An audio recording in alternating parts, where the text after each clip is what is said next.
राजेंद्र सूत्र राजेंद्र द्वारा लिखित एक मनोवैज्ञानिक सिद्धांत है। ये आपके समक्ष प्रस्तुत है। एकमात्र नित्य चेतन सत्ता जो जगत का कारण है, वही सत्ता जगत को चला रही है। जो निर्गुण, निरंकार और सर्वव्यापी है, वह ब्रह्म कहलाता है। आत्मा और रब एक ही है, असीम चेतन अस्तित्व है। रब ही सत्य है, जो निराकार भी है और साकार भी है। राजेंद्र सूत्र इस ग्रंथ का नाम है। मानव जाति के लिए एक मनोवैज्ञानिक सिद्धांत है। सभी युगों तथा सभी देशों के लोगों के लिए इसका महत्व विश्वव्यापी है। योग्य जन जीता है, यथार्थ सत्य है, नित्यानाम सर्वज्ञ महाभारता। आधुनिक युग विज्ञान का युग है। आज हम कोई भी कार्य करते हैं, उसका प्रमाण मांगा जाता है। आज चारों तरफ ज्ञान की चर्चा हो रही है। लगता है कोई ज्ञान प्रदान करने वाला महान युद्ध चल रहा है। मेरा यह मनोवैज्ञानिक सिद्धांत इस ज्ञान के युद्ध में एक तीर मारने के बराबर है। आशा करता हूँ कि आप मेरे इस सिद्धांत राजेंद्र सूत्र को शाश्वत करेंगे। अध्याय प्रथम, इंद्रिय सूत्र। जैसे शंख बजता है, वैसे ही मुख से आवाज़ निकलती है। नित्यानाम सर्वज्ञ महाभारता। मेरा जन्म घोर अंधकार में हुआ है। मेरे गुरु ने समय रहते मेरी आंखें खोल दीं। जब जब हुई धर्म की हानि, बढ़वी असुर, जब जब हो धर्म की हानि,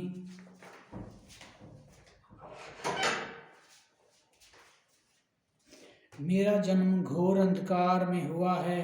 मेरे गुरु ने समय रहते मेरी आंखें खोल दी। जब जब धर्म की हानि होती है, असुर और अंधे ज्ञानी पैदा हो जाते हैं। धर्म को जीवित रखने के लिए धर्म की पुनः स्थापना करनी पड़ती है। धरती पर अनेक महापुरुष ज्ञान प्रदान कर रहे हैं। मैं उन ज्ञान प्रदान करने वाले योद्धाओं में राजेंद्र हूँ। आत्मा और रब का अटूट संबंध है, उसके बारे में जानना आवश्यक है। आत्मा अजन्मा तथा नित्य है, इसे आप ब्रह्म जानिए। आदि समय की बात है, आप ब्रह्म को जानने वाले हो। काम से क्रोध उत्पन्न होता है, क्रोध से मोह, लोभ से मोह, मोह से अहंकार उत्पन्न होता है। काम जैसे शत्रु पर विजय प्राप्त कीजिए। इंद्रियां इतनी प्रबल तथा वेगवान हैं, महापुरुषों को भी पथ भ्रष्ट कर देती हैं। इंद्रियां वज्र के समान हैं। इंद्रियों पर विजय प्राप्त करने के लिए आत्म संयम प्राप्त करें।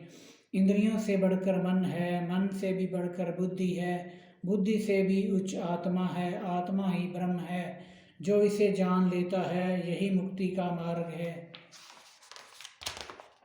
जो कुछ भी है वो तुम्हारे भीतर है, उसी को आप आत्मा जानिए। आत्मा अविनाशी है, वो आप स्वयं एक है जिसे आप जानना चाहते हैं। जो अंतर ध्यान में डूबेगा, वो भवसागर से पार जाएगा। बारिश के बाद आकाश में जैसे धनुष बनता है, आसमानी रंगों की तरह नहीं मिटना। तपस्या का स्वयंवर रचकर स्वर जाना है। एक आकार है रब का। ओम अक्षर, ध्वनि, आवाज, शब्द है, जिसे शास्त्रों में अनंत नाद कहा जाता है। शब्द की उपलब्धि मन के द्वारा होती है। सुरक्षा शक्ति से, जीवन की तार से, विद्रोह की धार से मुख नहीं मोड़ना है। रास्तों की बेड़ियों को काटकर जीवन में आना है, नया भारत बनाना है। करो रब की तपस्या ज्ञान, ध्यान और कर्म से। रब को जानने के लिए एकांतवास आवश्यक है, इसलिए एकांतवास अवश्य कीजिए। धरती माँ में बहुत शक्ति होती है, 2 कदम भी न चलने दे। कांटे बिछा दे कांटे, इसलिए सोच समझ के चलिए। अंबर में ज्यों टिमटिमाते तारे, ऐसी प्रतिभा रखिए। वंश, कुल, वर्ण, जाति, धर्म चाहे जो भी हो, बदलाव है सत्ता के धरातल की परत से। रूप, रंग, बुद्धि और प्रतिभा हमेशा से राज करते आए हैं और करते रहेंगे। सदा सत्य बोलिए, योग्य जन जीता है। अंदर का भेद कभी न दीजिए और आज का काम कल पर मत कीजिए। गुरु से ज्ञान चरणों में बैठ कर लीजिए। वो शाश्वत सत्य जो सदा रहने वाला है, सर्वशक्तिमान ज्ञान प्रदान करने वाला, कोई महान युद्ध होने वाला है। मेरे कहे हुए शब्दों के अर्थों में कोई दोष न कीजिए, वे शाश्वत सत्य पर आधारित हैं। अध्यक्ष महोदय को प्रणाम। मैं अध्यक्षों का भी अध्यक्ष बोल रहा हूँ। सतयुग, त्रेता युग, द्वापर युग और कलयुग में समय के साथ परिवर्तन होता आया है। समय काल का सूचक है। जन्म, जीवन और अंत समय के साथ चलता रहता है। कुदरत का स्वभाव है परिवर्तन। रज, सत और तम, अवचेतन, चेतन और चेतन। जिसमें चेतना ना हो, ज्ञानी और अज्ञानी। मैं, सत्य और असत्य का भाव, अहंकार, वैराग्य और भोग प्रधान प्रवृत्तियाँ। कुदरत में जब संकट उत्पन्न होता है तब किसी महापुरुष का जन्म होता है। मैं का भाव जब किसी में आ जाता है तो असत्य की और असत्य और सत्य की, पाप और पुण्य की, अधर्म और धर्म की लड़ाई होती है। यह ज्ञान और अज्ञान पर आधारित होती है। यदि धरती पर पाप रह जाए तो ग्लानि युगों युगों तक रहती है। जब ज्ञान की चेतना खत्म हो चुकी होती है, अंधे ज्ञानी पैदा हो जाते हैं। तब धर्म को जीवित रखने के लिए धर्म की पुनः स्थापना करनी पड़ती है। तब किसी महापुरुष का अवतरण होता है जो इस संकट से उबारता है। आकाश गंगा में तारे चक्कर लगाते हैं। जैसे चंद्र धरती का चक्कर लगाता है, ऐसे ही सूर्य संपूर्ण ब्रह्मांड का चक्कर लगाता है। सूर्य जैसे संपूर्ण ब्रह्मांड को प्रकाशित करता है। काम मनुष्य और पशु पक्षियों में अपना प्रभाव दिखाता है। चंद्रमा जैसे शीतलता प्रदान करता है, उससे वनस्पतियां रोशन होती हैं और पेड़ पौधे हमें फल देते हैं। वर्षा से अन्न उपजता है जो सभी प्राणियों का भोजन बनता है। माता पिता और गुरु का अपमान नहीं करना चाहिए, नहीं तो वो लोग अधम योनियों को चले जाते हैं। जो जीवन के महत्व को जानता है वह गंदा कृत्य नहीं करता। फटे पुराने वस्त्र नहीं पहनने चाहिए और समय पर भोजन करना चाहिए। पर रब पर अटूट विश्वास रखिए और खूब मेहनत करिए, सफलता अवश्य मिलेगी। वैराग्य उत्पन्न हो जाए तो ईर्ष्या समाप्त हो जाती है, इसलिए ईर्ष्या को नहीं मरने देना चाहिए। इच्छा लोड़ काहड़ की जननी है। अध्याय दूसरा, मन सूत्र। मन बड़ा चंचल है, वैराग्य की तलवार से इस पर वार करना चाहिए। आंखें अच्छा बुरा देखती हैं, नज़र में पवित्रता होनी चाहिए। बुद्धि बड़ी बलवान होती है, आँखों से इसका सीधा संबंध होता है। आँखों पर लगाम डालकर रखनी चाहिए। मन और बुद्धि के साथ कान अच्छा बुरा सुनते हैं, बुद्धि से तर्क करना चाहिए। मुख से अच्छा बुरा बोलते हैं, सोच समझ कर बोलना चाहिए। नाक से सांस लेते हैं, वासना से बचना चाहिए। जीभ स्वाद बताती है खट्टा मीठा, चमड़ी स्पर्श बताती है अच्छा बुरा। इंद्रियां, मन और बुद्धि, इनमें काम का निवास स्थान होता है। क्रोध, लोभ, मोह और अहंकार काम से ही उपजते हैं, इसलिए काम पर विजय प्राप्त कीजिए। काम से जीवन चलता है, इसकी पवित्रता को कायम रखिए। जो अंदर भी है और बाहर भी। जो अंदर है उसे हम आत्मा, जो बाहर है उसे रब कहते हैं। ध्यान करने से वो मिलता है। ब्रह्मचर्य करने से ध्यान का रास्ता खुल जाता है। एकांतवास ध्यान के लिए उत्तम मार्ग है। पुरुष और नारी का संगम आवश्यक है, इससे सृष्टि का निर्माण होता है। पानी के बुलबुले के समान नहीं टूटना।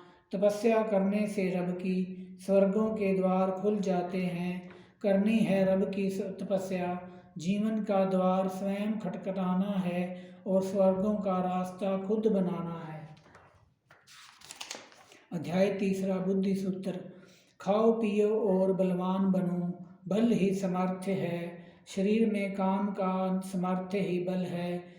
काम तेज और स्मृति का जनक है। शरीर में काम ही की उत्पत्ति सृष्टि के निर्माण के लिए हुई है। मन भीतरी शक्ति है। मन इंद्रियों और बुद्धि के द्वारा देखता है।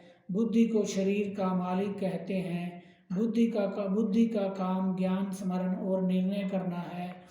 बुद्धि चेतना और स्मृति का प्रतीक है। इंद्रियों के वेग यहीं पर आते हैं। ज्ञान को समझना मस्तिष्क का कार्य है। बुद्धि से जो आत्मा में स्थित है उसके लिए पाप और पुण्य निरर्थक हो जाता है। बुद्धि के द्वारा मन और इंद्रियों को वश में किया जा सकता है।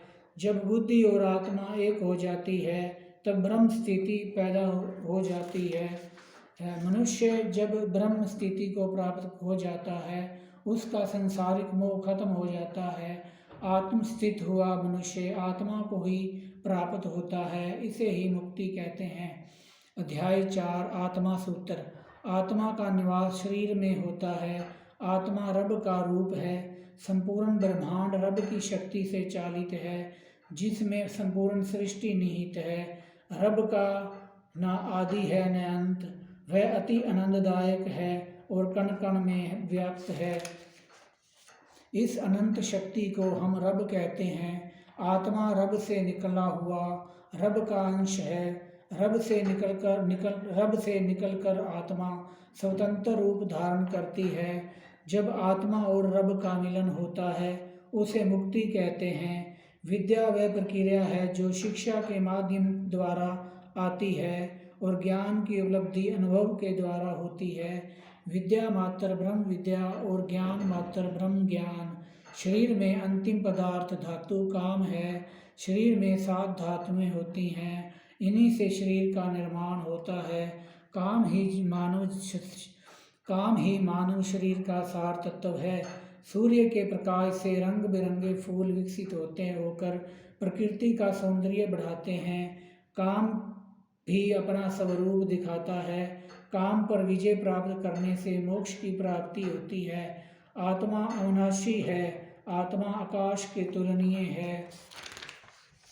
आकाश सदैव आकाश है, कोई इसे जला या काट नहीं सकता। इंद्रियां, मन और बुद्धि पर नियंत्रण ही ज्ञान है। शब्द की उपलब्धि मन के द्वारा होती है। मनोविज्ञान, मन का विज्ञान। मन में जो विकार उत्पन्न होते हैं, काम, क्रोध, लोभ, मोह और अहंकार, इंद्रिय विषयों से इनके सुख दुख का आभास होता है। मन पर लगाम लगाकर बुद्धि के द्वारा इनको वश में किया जाता है।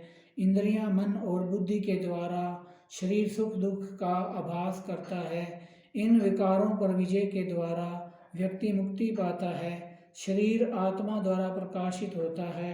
यह प्रकाश ही चेतना है। इंद्रियां, मन और बुद्धि इस चेतना द्वारा संचालित होते हैं। इंद्रियां, मन और बुद्धि से चेतन रहना चाहिए। इंद्रियां, मन और बुद्धि की चेतना से शरीर में सुख दुख का आभास होता है। अध्याय 5 शरीर सूत्र। शरीर 5 महाभूतों से बना है। वायु, जल, अग्नि, आकाश और पृथ्वी से। शरीर का ज्ञान इंद्रियों से प्राप्त होता है। ज्ञान इंद्रियां नाक, जीवा, आँख, कान और त्वचा हैं। इनसे गंध, रस, रूप, शब्द और स्पर्श का बोध होता है। कर्मेंद्रियां गुद्दा, हाथ, पैर, मुख और जनेंद्रिय। कर्मेंद्रियां मल त्यागने, खाने, चलने, बोलने और संतान पैदा करने का कार्य करती हैं। काम, क्रोध, लोभ, मोह और अहंकार, इन विकारों से इंद्रियां, मन और बुद्धि के द्वारा शरीर में सुख दुख का ज्ञान होता है।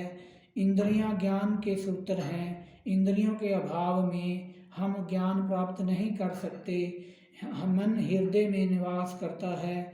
इंद्रियों की सत्ता का बोध मन के से होता है। इंद्रियां काम के विभिन्न द्वार हैं। काम का निवास शरीर में है, उसे इंद्रिय रूपी द्वार प्राप्त हैं। इंद्रियां शरीर से श्रेष्ठ हैं। आत्मा रब के साथ सीधा संपर्क करती है।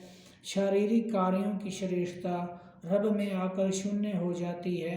शारीरिक काम का अर्थ है इंद्रियों के कार्य। इंद्रियों पर रोक का अर्थ है सारे शारीरिक कर्मों पर रोक। मन क्रिया करता रहता है। शरीर के मौन रहने पर भी स्वप्न के समय मन कार्यशील रहता है।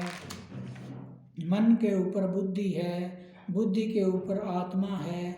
आत्मा प्रत्यक्ष रूप से रब में रत हो तो इंद्रिय, मन और बुद्धि स्वयं रत हो जाते हैं। इंद्रिय विषय सुख दुख इंद्रियों से श्रेष्ठ हैं और मन इंद्रियों से श्रेष्ठ है। मन रब के ध्यान में निरंतर लगा रहे तो इंद्रियां अन्यत्र रत नहीं होती। आत्मा इंद्रिय विषयों, इंद्रियों, मन तथा बुद्धि इन सब से ऊपर है, इसलिए आत्मा के स्वरूप को जानना समझना चाहिए। मन संतोष प्राप्त करे और बुद्धि के द्वारा आत्मा सदा रब में लगा रहे। आत्मा बुद्धि मन तथा इंद्रियों से श्रेष्ठ है। आत्मा का संबंध शरीर से है। जब तक मन को वश में नहीं कर लिया जाता तब तक नीचे गिरने की पूरी संभावना रहती है। चित्त मन का सबसे भीतरी भाग है, इसका संबंध चेतना से है। हृदय, मन और चित्त इनका संबंध प्रेम से है। प्रेम से काम उत्पन्न होता है, काम से सभी प्राणियों का जन्म होता है। सृष्टि का निर्माण काम से हुआ है, काम स्वयं ब्रह्म है। गर्भ में गर्भ होता है, जब अणु गर्भ में प्रवेश करता है। रस, रक्त, मांसपेशियां, हड्डियां, इंद्रियां, मन, बुद्धि तो मानव शरीर का निर्माण होता है। आत्मा शरीर में प्रवेश कर शरीर को प्रकाशित करती है, इसी प्रकाश को ब्रह्म कहते हैं। ऐसे होती है मानव की उत्पत्ति। इस सूक्ष्म ज्ञान से मानव को मुक्ति मिलती है। अध्याय 6 शब्द सूत्र। धरती पर मनुष्य कुछ भी बन सकता है। वेद कहें ये बात, कुदरत का स्वभाव प्रवर्तन से है। वो आप एक है, वो मुक्ति प्रदान करता है। एक पेड़ बहुत बड़ा है, वह खूब फल देता है, उसकी जड़ें बहुत गहरी होती हैं, इसे ही मुक्ति कहते हैं। वह पीछे बहुत कुछ छोड़ जाता है। कीड़ी से लेकर मनुष्य तक रब ने सभी प्राणियों को जन्म दिया है। राजेंद्र सुख समृद्धि संसार में हो। रब ने ये सृष्टि सुख प्राप्त करने के लिए बनाई है। रब का स्वभाव अत्यंत सुख प्रदान करने वाला है। वह नीच से नीच व्यक्ति में भी मानवता पा जाते हैं। शब्द को कर्म से जोड़ने का काम इस काल में ध्यान केंद्रित करने से की भावना से रहा है। आजकल धर्म बहस के केंद्र में है, अलग अलग स्वरों में, लेकिन समान उद्देश्य से। हमने जो धर्म का रथ जोता हुआ है वह नया और हमारा अपना है, लेकिन हम जिस रथ पर सवार हैं अब इस रथ के पहिए बदल गए हैं, नए घोड़े आ गए हैं, लेकिन रथ पर ध्वजा पताका वही है। रथ का राजमार्ग बदल गया है। क्या यह संयोग की बात है? जो लोग धर्मविहीन हैं वह सत्य की मांग कर रहे हैं। विचारधारा का सत्य से संबंध होता है, भले ही उससे सत्य उल्टा हो। सत्य का बोध तब होता है जब मुक्ति का रास्ता दिखने लगे। ज्ञान का अनुभव से सीधा संबंध है। जब तक सत्य का ज्ञान न हो, विचारधारा कोई झंडा नहीं है जिसे लड़ाई के मैदान में ले जाकर गाड़ना है। चेतना से ही चेतना जन्म लेती है। सत्य का अनुभव अनेक रूपों के द्वारा होता है। सत्य स्थिर नहीं होता है। सत्य के अनुभव की प्रक्रिया स्वयं द्वारा संचालित नहीं होती है। इसे इसी रूप में समझने की जरूरत है। जब सत्य का अनुभव इंद्रियों के द्वारा होता है तब प्रेम रतन धन प्राप्त होता है। सत्य शब्द है, सत्य अर्थपूर्ण शब्द है। जब शब्द की प्राप्ति हो जाती है तो भीतर क्रांति घटित होती है। शब्द का अनुभव मन के द्वारा होता है। ध्यान केंद्रित करने से शब्द की प्राप्ति होती है। शब्द ब्रह्म की प्राप्ति होती है। जब शब्द कर्म के बंधनों से मुक्त होता है, शब्द से शक्ति कर्म से आती है। कर्मशील व्यक्ति के शब्द अर्थवान होते हैं। शब्द की प्राप्ति से आत्मा और रब का संबंध स्थापित होता है। शब्द की प्राप्ति से मुक्ति मिलती है। योग्य है, योग्यता है तो धर्म आड़े नहीं आता, क्योंकि इच्छा लोड़ काढ़ की जननी है। यथार्थ सत्य है, जीवन का लक्ष्य है शब्द की प्राप्ति करना। शब्द की प्राप्ति दुखों से छुटकारा पाने के लिए होती है। शब्द की प्राप्ति से आनंद प्राप्त होता है। आनंद से प्रेम का अनुभव होता है। धन, विद्या और ज्ञान ये सब शब्द की प्राप्ति के द्वारा आते हैं। विद्या पाई पाई जोड़ने से आती है और ज्ञान अनुभव के द्वारा आता है। हवा, पानी, मिट्टी, आकाश और अग्नि शब्द की प्राप्ति में इनका अटूट संबंध है। 9 रत्न होते हैं, इनका संबंध प्रेम से है। जो प्रेम करता है, प्रेम रतन शब्द की प्राप्ति प्रेम रतन शब्द की प्राप्ति से प्राप्त होता है। शब्द की प्राप्ति मन के द्वारा होती है। शब्द की प्राप्ति को ध्वनि या आवाज़ भी कहते हैं। शास्त्रों में इसे अनहद नाद कहते हैं। इंद्रियों को वश में करके ध्यान में बैठना है। ध्यान में बैठने से आत्मा और रब का संबंध स्थापित होता है। जब संबंध स्थापित हो जाता है तो मन के द्वारा शब्द की प्राप्ति होती है। शब्द यानी ध्वनि, एक आवाज़ आने लगती है। इसी शब्द को अनहद नाद कहते हैं। जब आत्मा और रब का संबंध स्थापित हो जाता है, आत्मा और रब का संबंध मुक्ति का मार्ग है। जैसे लोहार लोहे को आकार देता है, सुनार सोने को आकार देता है, ऐसे रब आत्मा को आकार देता है। रब से सृष्टि का निर्माण, रब ने सृष्टि के निर्माण से ही वह सब कुछ आपको दे दिया है। जिसकी आप तलाश करते हैं वह जन्म से ही आपके अंदर है। उसे आप अंदर ही तलाश कीजिए। रब का स्मरण करने से और ध्यान केंद्रित करने से उसका पता चलता है आप कौन हैं।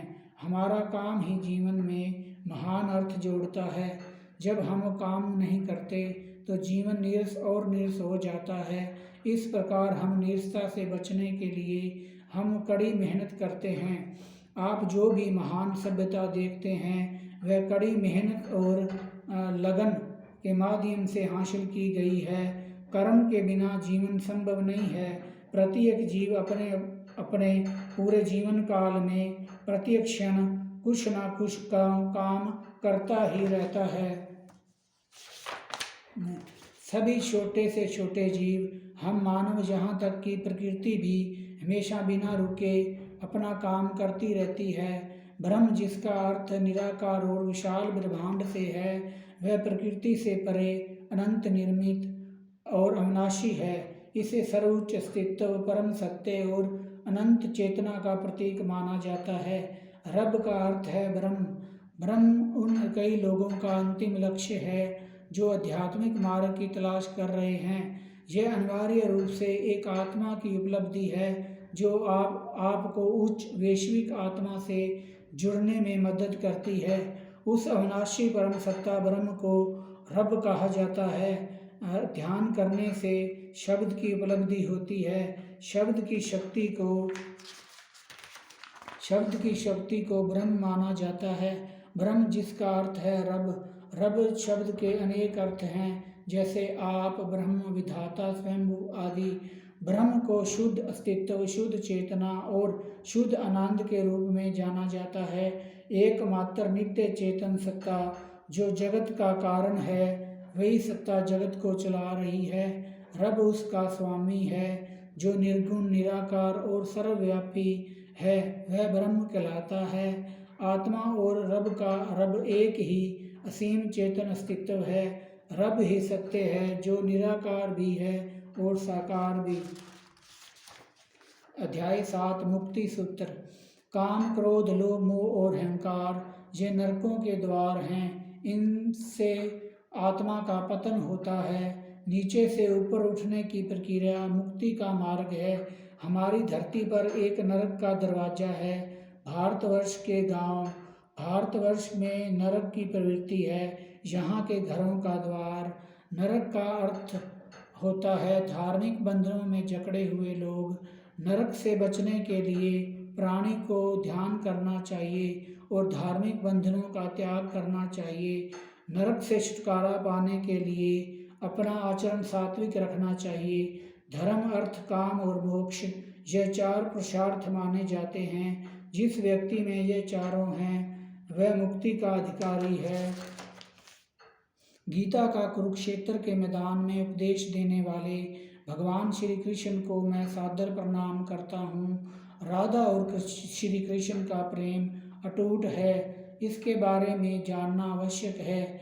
जैसे आत्मा को शरीर से अलग नहीं किया जा सकता है, वैसे ही इनका प्रेम संबंध अटूट विश्वास पर टिका हुआ है। ये ऐसा अटूट प्रेम है जैसा आत्मा और रब का संबंध होता है।